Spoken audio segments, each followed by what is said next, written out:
بسم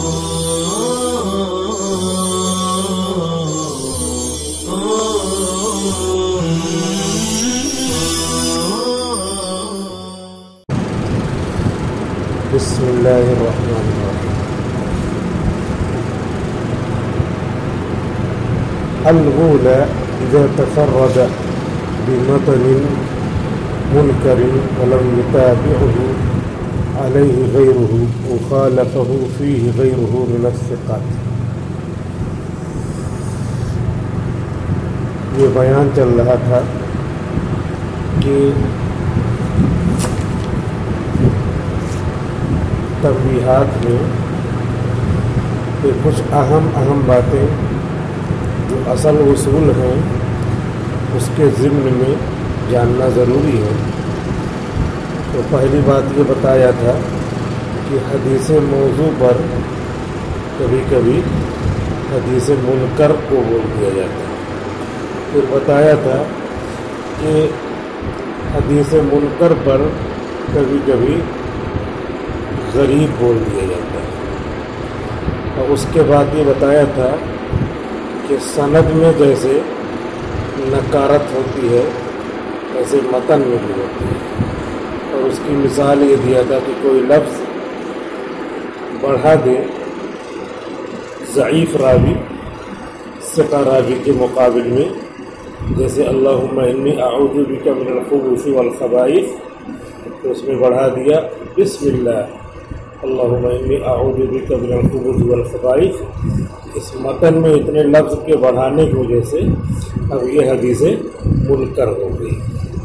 اس کے بعد نمبر 4 میں یہ بتایا ہے کہ راوی ثقہ ہوتے ہیں لیکن ان کی روایت ثقہ ہونے کے بجائے کبھی کبھی ضعیف ہو جاتی ہے۔ اس کی شکل یہ ہوتی ہے کہ راوی ثقہ ہے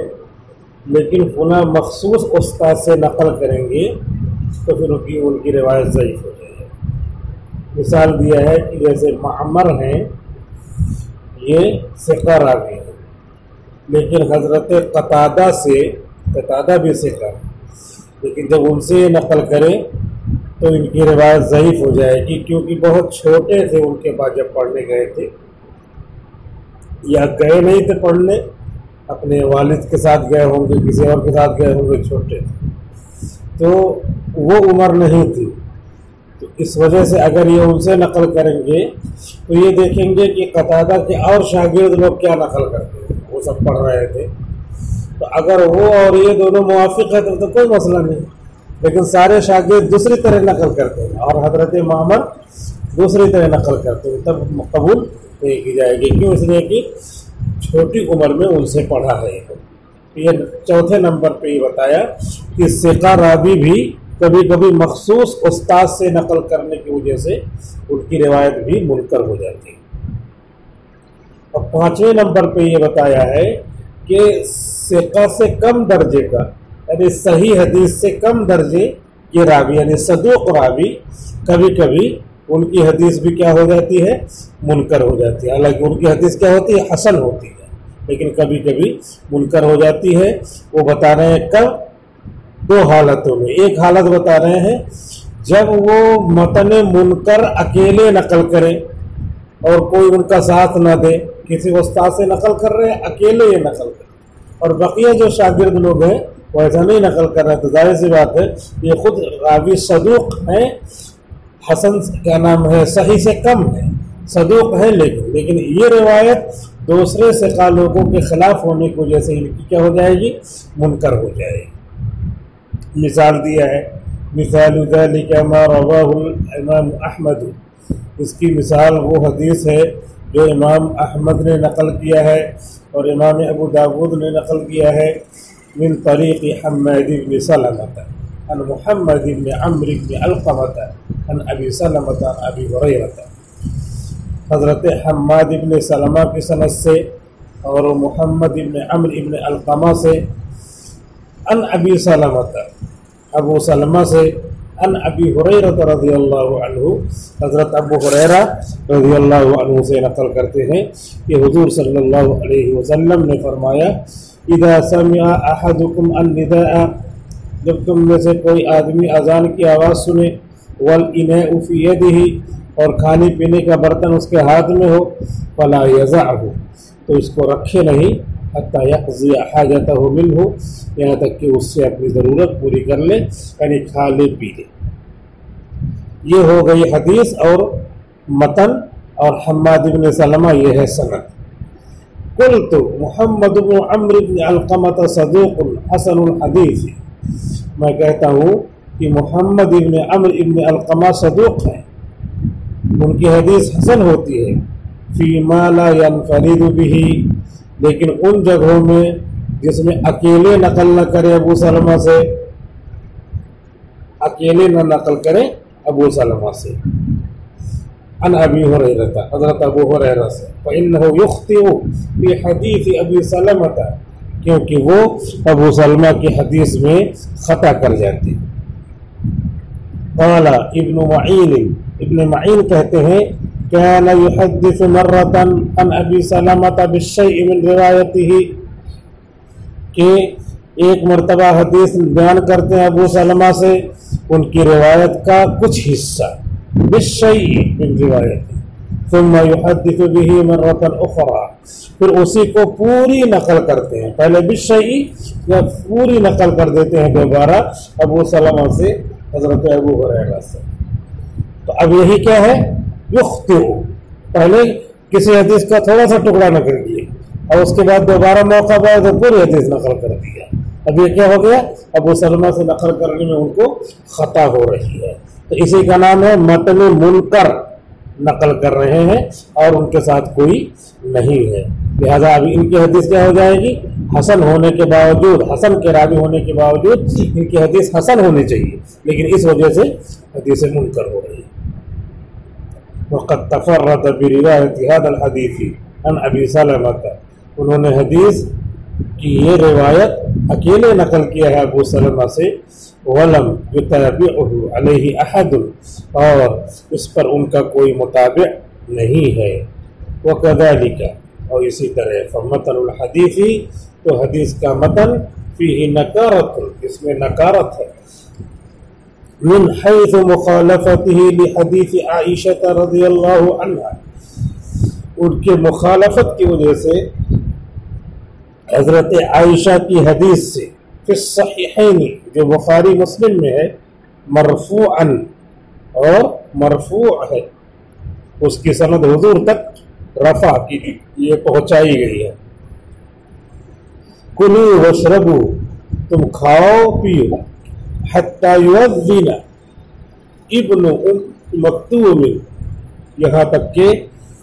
عبداللہ ابن ام مکتوم اذان دے، فإنه لا يؤذن حتى يطلع الفجر، کیونکہ عبداللہ ابن ام مکتوم اذان نہیں دیتے ہیں یہاں تک کہ فجر طلوع ہو جائے۔ فقوله علیہ السلام، تو اللہ کے رسول کا یہ ارشاد حتی یؤذن یفید الغایت، حتی یؤذن غایت کا فائدہ دیتا ہے، وهو ان الطعام والشراب، اور وہ یہ ہے کہ کھانا پانی، ینقضیان بحصول الاذان، یہ ختم ہو جائیں گے اذان کے ہوتے ہی۔ واما حدیث ابی ہریرہ، وہی بات ابو ہریرہ کی حدیث، ففیہ الارسال بعد الاذان، تو اس میں کھاتے رہنا ہے، ففیہ الاسترسال بعد الاذان، اس میں اذان کے بعد بھی جاری رکھنا ہے کھانے پینے کو۔ وجعل الغایت، اور اس میں بنایا ہے غایت، قضاء الحاجت من الشراب، پانی پینے کی ضرورت کو پوری کرنے کو، پانی پینے کی ضرورت کو پوری کرنے کو۔ وہاں پہ اس حدیث میں کیا تھا، کسی آدمی کے ہاتھ میں برتن ہے کھانے پینے کا، ادھر اذان ہو گئی تو لا یضعہ، برتن کو نہ رکھے، اپنا کھانا پینا ایک آدھ دو لقمہ جو باقی ہے پی لے، اذان ہونے دے۔ اور اس حدیث میں کیا ہے، اس حدیث میں یہ ہے کہ جیسے ہی اذان ہو تو رکھ دے، چھوڑ دے. حتی یطلع الفجر، وہ فجر ہوتی ہے تبھی اذان دیتے ہیں. لہذا کب تک کھانا پینا ہوتا رہے؟ جب تک عبداللہ ابن ام مکتوم کی اذان نہ ہو. ان کی اذان ہو تو کھانا پینا بند ہو جانا چاہیے. اس حدیث میں کھانا پینا بند کرنا ہے، اور اس حدیث میں کیا ہے؟ اذان ہوتے ہی برتن ہاتھ میں ہو تو رکھ دے، ایسا نہیں، بلکہ جو گلاس میں ایک آدھ دو جو ہے گھونٹ وہ پانی پی لے، اور کھانا ہو تو ایک آدھ دو لقمہ وہ کھانا کھا لے. اب یہ دونوں حدیث مقابل میں اس کو آگے بتانے. فہذا الحدیث منکر، تو یہ حدیث منکر ہے پہلے والی حدیث. ما انہ من روایت راو صدوق، باوجود ہے کہ وہ روایت ایسے راوی کی ہے جو صدوق ہیں، حسن الحدیث ہیں، پھر جملت ایک حد تک. بس یہی بتانا تھا کہ پہلے والی حدیث والإناء على يده فلا يضعه حتى يقضي حاجته منه، یہ بتایا کہ جب اذان کی آواز سنے اور اس کے ہاتھ میں برتن ہو تو نہ رکھے جب تک اپنی ضرورت پوری کر لے، اذان ہونے دے. اور اس میں کیا ہے؟ کلوا واشربوا، کھاؤ پیو، حتی یؤذن، یہاں تک کہ ابن ام مکتوم کیا کرے؟ اذان دے. یہ غایت بنا ہے، اذان دے تو فوراً رکھ دو. تو اس میں رکھ دو، اس میں نہ رکھو، دونوں ٹکراؤ ہو گیا. اب حماد ابن سلمہ جو ہے یہ نقل جو کر رہے ہیں ان کا کوئی مطابع نہیں ہے، ان کی مخالفت میں نقل کر رہے ہیں. لہذا حماد ابن سلمہ والی یہ حدیث کیا ہو جائے گی؟ منکر ہو جائے گی. یہی بتانا مقصود. الثانیۃ، دوسرے، ان الراوی الصدوق، یہ صدوق راوی، اب ثقۃ یا ثقہ راوی، الذی یخطئ فی بعض روایاتہ، جو خطا کر جائے اپنی بعض روایتوں میں. اذا روا حدیثا، جب حدیث نقل کرے، ان حافظ مشہور، حافظ حدیث سے، مشہور سے، لہو اصحاب متوافرون، جن کے کافی شاگرد ہوں، متوافرون اصحاب تلامید، کافی شاگرد ہوں. فتفرد بهذا الحدیث، تو اس راوی صدوق نے یا ثقہ نے اس حدیث کو اکیلے نقل کیا. ولم یشارکہ فیہ احد، اور اس کے ساتھ اس حدیث میں کوئی شریک نہ ہو. من اصحاب هذا الحافظ، اس حافظ مشہور کے بے شمار شاگردوں میں سے. کان تفردہ منکرا، تو اس راوی صدوق اور ثقہ کا تفرد منکر ہوگا، حدیث منکر. وإلى هذا يشير كلام المسلم، اور اسی کی طرف اشارہ کر رہا ہے امام مسلم کا کلام رحمہ اللہ فی مقدمۃ الصحیح، صحیح مسلم کے مقدمے میں، حیث قال، اس طور پہ کہ انہوں نے فرمایا ہے، حکم اہل العلم، حکم لگایا ہے اہل علم، والذی نعرف من مذہبہم، اور جو ہم جانتے ہیں ان کے مذہب سے، فی قبول ما ينفرد به المحدث، اس کے قبول کرنے میں جس کو اکیلے محدث نقل کرے حدیث میں سے، ان یکون قد شارک الثقات من اہل العلم والحفظ، کہ یہ شریک ہو ثقات کے ساتھ اہل علم میں سے، محدثین میں سے اور اہل حفظ میں سے، فی بعض ما رووا، اس کے بعض میں جو ان ثقات نے نقل کیا ہے. وَأَمْعَنَ فِي ذَلِكَ، اور اس میں غور کیا ہے اس نے، عَلَى الْمُوَافَقَةِ لَهُمْ، ان کے ساتھ موافقت میں. وَإِذَا وُجِدَ كَذَلِكَ، جب ایسا پایا جائے، ثُمَّ زَادَ بَعْدَ ذَلِكَ شَيْئًا، پھر اس کے بعد یہ راوی، ثقہ راوی، صدوق راوی اضافہ کر دے کچھ، لَيْسَ عِنْدَ أَصْحَابِهِ، جو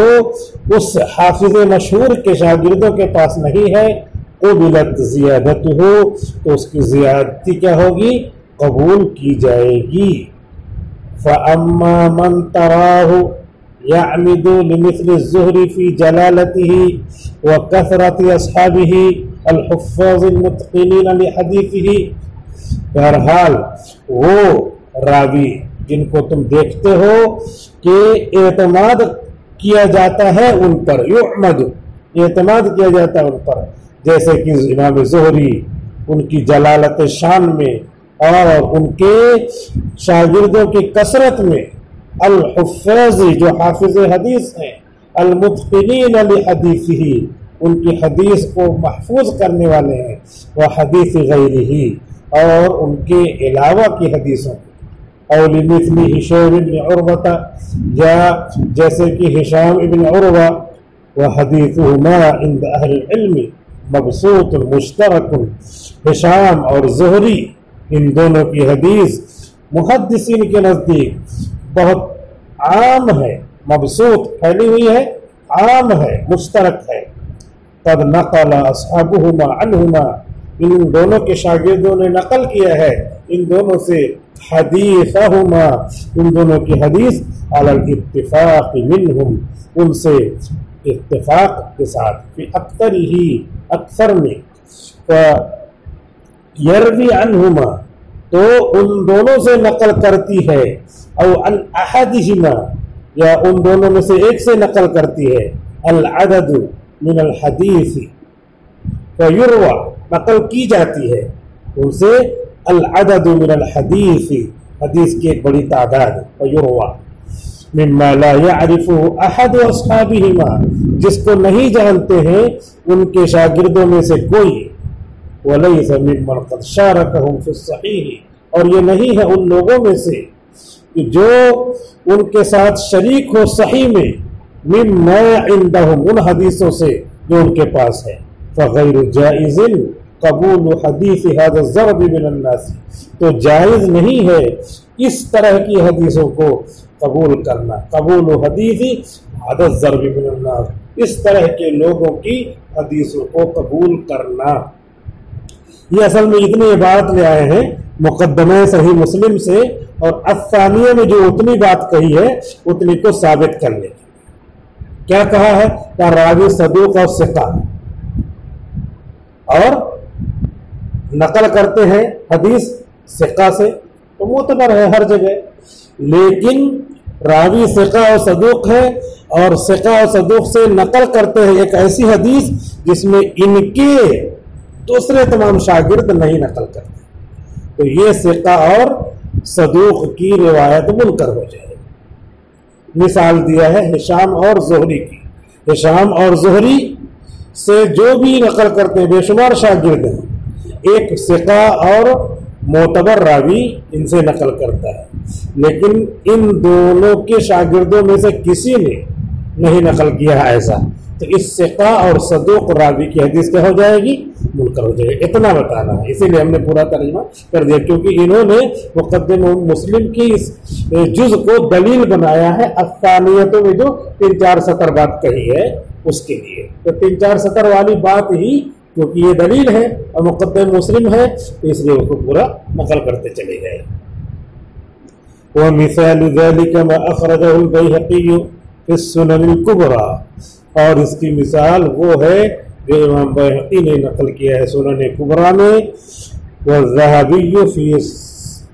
سِيَرِ أَعْلَامِ النُّبَلَاءِ اور امام ذہبی نے اعلام النبلاء سیر اعلام النبلاء میں، سیرت جمع سیر کہ بڑے بڑے بزرگان اور شریف محدثین کی سیرتیں اس میں بیان کی گئی، یعنی اسماء الرجال کے موضوع پہ یہ کتاب ہے، جلد نمبر 15 صفحہ نمبر 18 میں، من طریق اس سند سے محمود ابن آدم المروزی، محمود ابن آدم المروزی کی سند سے، قال یہ کہتے ہیں حدثنا سفیان بن عیینہ ہم سے بیان کیا سفیان ابن عیینہ نے، عن جامع ابن ابی راشد جامع ابن ابی راشد سے، عن ابی وائل ابو وائل سے، قال کہتے ہیں قال حذیفہ لعبداللہ کہ حذیفہ نے کہا رحمت اللہ علیہ حضرت عبداللہ سے، یعنی ابن مسعود عبداللہ ابن مسعود سے رضی اللہ عنہ، عکوفا اعتکاف کرنے والا، بین دارک و دار ابی یوسف، آپ کے گھر کے درمیان اور ابو موسیٰ، داری ابی موسیٰ اور ابو موسیٰ کے گھر کے درمیان اعتکاف کرتے ہوئے، وقد علمت ان رسول اللہ صلی اللہ علیہ وسلم قال، کیا کہا؟ اور یقیناً آپ کو معلوم ہے، علمت، یا مجھے معلوم ہے، علمت، یہ رسول اللہ صلی اللہ علیہ وسلم نے فرمایا، لا اعتکاف الا فی المسجد الحرام او قال الا فی المساجد الثلاثة، فقال عبد اللہ لعلک نسیت وحفظوا۔ وقت پورا ہو گیا ہے، پھر اس کو بعد میں واضح کرتے ہیں۔ تو یہاں مثال دیا ہے کہ راوی صدوق اور ثقہ ہیں، لیکن جس استاد سے نقل کرتے ہیں ان کے بے شمار شاگرد اس طرح نقل نہیں کرتی، تو ثقہ ہوتے ہوئے بھی کیا ہے، ان کی حدیث منکر ہو جا رہی ہے۔ بس